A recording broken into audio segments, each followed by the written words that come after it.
My name is Tamara Kronis. I am a member of Parliament, and I'm here to talk to you today a little bit about what that experience is like.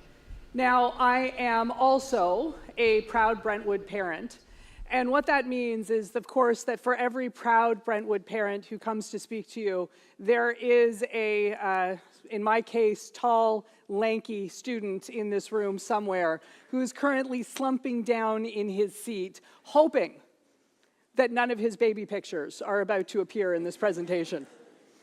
So every good Brentwood talk starts with a little bit of housekeeping. And so in my case, I am going to show you, this is my workplace. It's the House of Commons. It is actually one of Canada's most interesting buildings. And at the moment, it is in the west block of the House of Commons. The House of Commons is composed of, the actual house is composed of 3 buildings. There's the east block, where actually most of the senators' offices are located, and where Sir John A. Macdonald, the first Prime Minister of Canada's office, is actually preserved. It is a really neat thing to go see on a tour. And when I first arrived at the House, one of my colleagues actually snuck a few of us in there off hours, and we got a chance to see what it looks like. There's the center block, which is being renovated right now. Some of us think it's taking longer to build than the Sagrada Familia, but that is the way the world works. And the west block, where we're currently sitting. And this beautiful room that you see in front of you is actually a temporary House of Commons. It's built in the courtyard of the west block, and it's a place where the people who've been there, MPs who've been there for much longer than me, remember going for Wednesday barbecues. And so just to give you a sense of where I am located, I'm a brand new member of Parliament, so I sit in the back row, but the clock, I sit just underneath the clock on the whatever, that's probably your right, the right-hand side of this. And it's a great seat because I really get to see all the action, and I've learned a lot. So in terms of continuing the housekeeping, the map behind me is a map of Nanaimo Ladysmith. It is my riding. It's just to the north of here. And what happens in Canada at the federal level is Canada's divided into 343 parts, and I represent the 115,000 people that live in the electoral district of Nanaimo Ladysmith. Now, just to give you a sense of where we are now, this is Nanaimo. This is Cowichan, Malahat, Langford. I've got a Brentwood icon and a little arrow directing you to where Brentwood is on this map. And part of the housekeeping, your member of Parliament is a wonderful guy named Jeff Kibble. He has a lot of grit. He comes to us out of the Navy. He had a 28-year career in the Navy, which included actually captaining a ship, one of Canada's ships. And he actually took us on a really cool tour a few weeks ago of CFB Esquimalt. Now, this person is John Diefenbaker. He was the 13th Prime Minister of Canada. He was Prime Minister from 1957 to 1963. And aside from the fact that one of the reasons that I got involved in politics is because my dad was actually a political organizer, and he organized for John Diefenbaker. John Diefenbaker is a prime minister who said this about the House of Commons.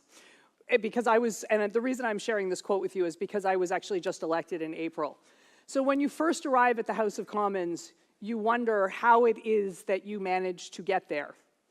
And then after that, you spend your time wondering how, in his case, the other 268, in my case, the other 342 people got there.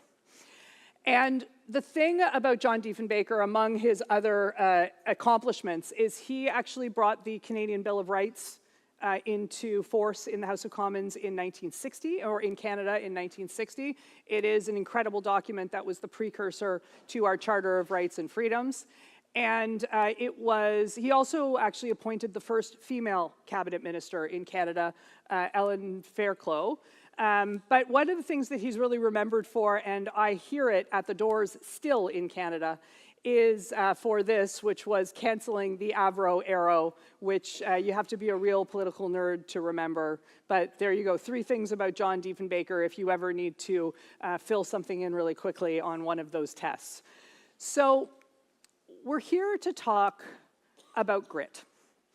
And, you know, one of the things I realized last night at dinner is that the House of Commons is not actually that unlike Brentwood. I thought this as I was clearing my plates last night, because we actually, in our behind the chamber, we have a space called the lobby, and one of the things I do is I clear my own plates back there. But being in the House of Commons is not that different than being at Brentwood. First of all, it is a house and we're in houses. And there are some people who come from very nearby. And there are other people who come to the House of Commons from very far away. And there are advantages and disadvantages to that. But it is a very different experience. And it occurs to me that some of you live just around the corner. And some of you come from very far away, I live just around the corner, but I go to the House of Commons. It is very far away. There's planes, trains, automobiles, and in the case of British Columbians, seaplanes, helicopters, and ferries.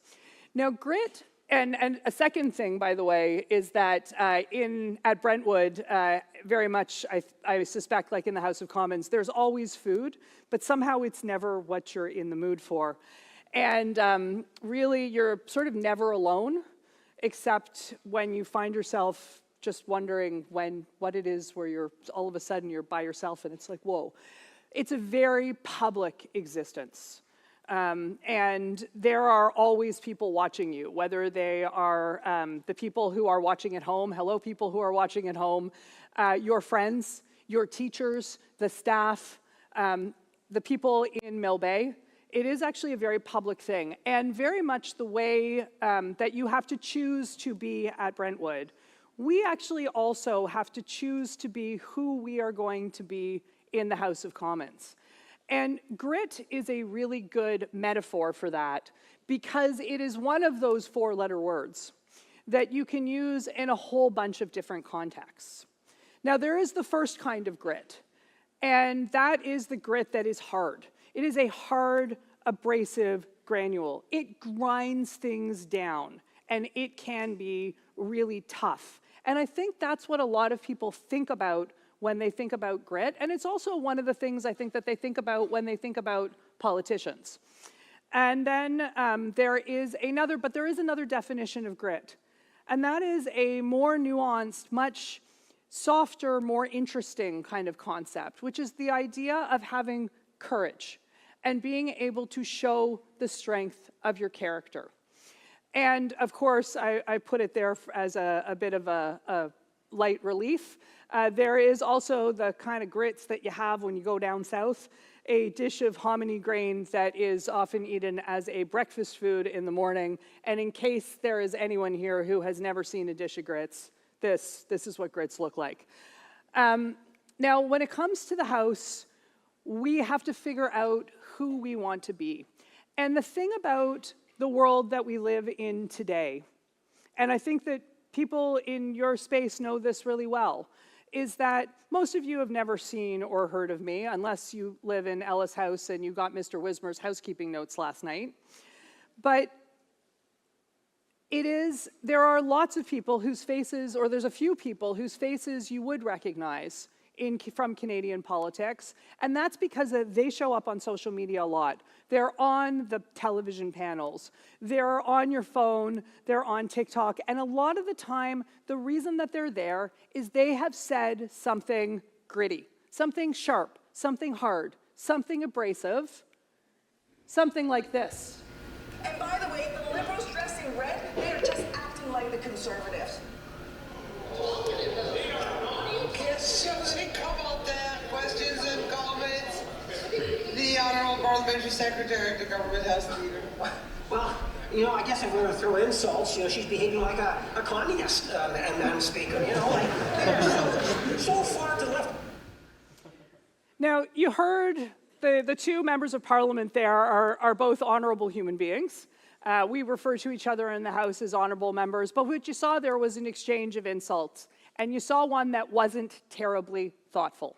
right? It was just name calling, except when name calling actually hits at something much deeper, often unintentional. So the first member of parliament that appeared in that clip, MP Kwan, decided that she was going to say something clever. And she said, oh, you know, those liberals, they may have red ties, but they're acting like conservatives right now.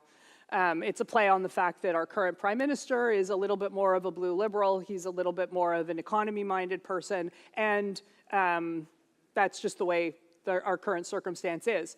And MP Lamoureux, who is a member of parliament from Winnipeg North, and spends a lot of time talking in the House. This is someone who is on his feet every day, on a regular basis, often multiple times, because the House is actually often empty. I don't often get to speak to a crowd this big in the House of Commons. The House is often quite empty, as you saw in those clips. And so he just reacted, and he came off with the fastest thing he could think of, which was left-wing communism. And what he wasn't thinking about is that MP Kwan's family comes from China. They fled communism. And she was also the target of foreign interference. So that was probably not the best example of grit, and a really good example of hard and abrasive. And by the way, it happens to everybody. I'm not picking on those particular people. I want to share, though, another story with you. And this is actually a much warmer one. Unfortunately, I don't have the clip. But the guy on this side, the left and right thing is something I never picked up in life. The guy on this side is MP Ruff. He represents Bruce Grey, Owen Sound, and he is actually my seatmate in the House of Commons. He is a really interesting guy if you ever get a chance to meet him. He's also a 25-year veteran of our armed forces. I really admire his service, and he actually was wearing his row of medals in the House for something a couple of weeks ago, and honestly, like, he's a very distinguished Canadian. You can barely see his chest for the amount of medals that are on it. I believe he reached the rank of colonel, and he is a really honorable human being, and I'm lucky to have him next to me to be able to model the kind of grit that I actually would like to be able to exhibit when I'm in the House. And the minister on this side of the screen is Veteran Affairs Minister Jill McKnight. Now, we had a current issue in Canadian politics around Veterans Affairs. It's not something that would really interest most of you, but it was certainly relevant to those of us in the House, especially with Remembrance Day coming up. The Ministry of Veterans Affairs decided that they were only going to pay for 2 wreaths per riding. And wreaths are those round green things with Canada written across them and poppies that we lay at the cenotaphs in our riding on Remembrance Day. And so for an MP like me, it was really annoying. I have 4 cenotaphs in my riding. It was going to cost me some money to have to pay for 2 additional wreaths. But for ridings that have 48 cenotaphs in them, it was actually a really big imposition. So MP Ruff was exactly the right person to raise this point in the House of Commons, and he stood up and he asked the minister why they were doing this, why they were cutting the money, and he did it in a totally respectful way. And she did something that I really admire when she stood up. The minister stood up and she said, "You're right, we've listened, we've reinstated the money." And that's something to be able to provide these wreaths to every riding in whatever quantities that the members of Parliament require. So anyway, here's the part that I really admired. MP Ruff did not brag about it. He didn't crow over getting the best out of the other side. What he did was he opened up his desk, he took out some stationery, he dashed off a little note of thanks, called one of the pages over, and had it delivered to the other side of the House. And Minister McKnight got the note, opened it, read it, looked up, nodded in our general direction as a show of thanks, and then put the note down, and on we went with our day.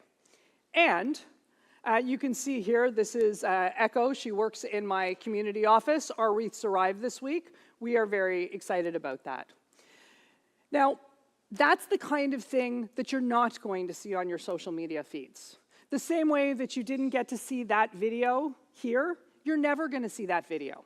But the first video, that video is making the rounds on social media right now. And so this is the thing about the House of Commons. There's a poem, when I was about your age, you hear that a lot, I think, from people, when I was about your age, a long time ago, when dinosaurs walked the earth.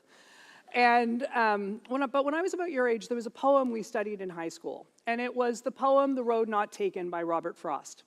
And of course, that poem is about a traveler who finds themselves at a fork in the road, as I did when I arrived at the House of Commons, and as you did when you arrived here at Brentwood, and as you will whenever you start another thing in your lives. And there's a lot of ink that's been spilled about what those roads mean, but I'm going to share with you what my perspective is today. There is the low road.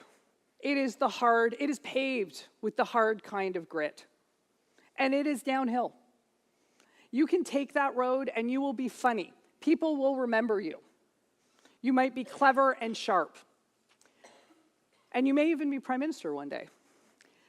But there's this other road, and it's the road of courage. It's the road where you stay true to yourself. It's the road where you know who you are, and it's steeper. And I can tell you that the one thing I really love about the high road in British Columbia and this particular kind of grit is that, as you know, anytime you climb upwards in British Columbia, the views are amazing.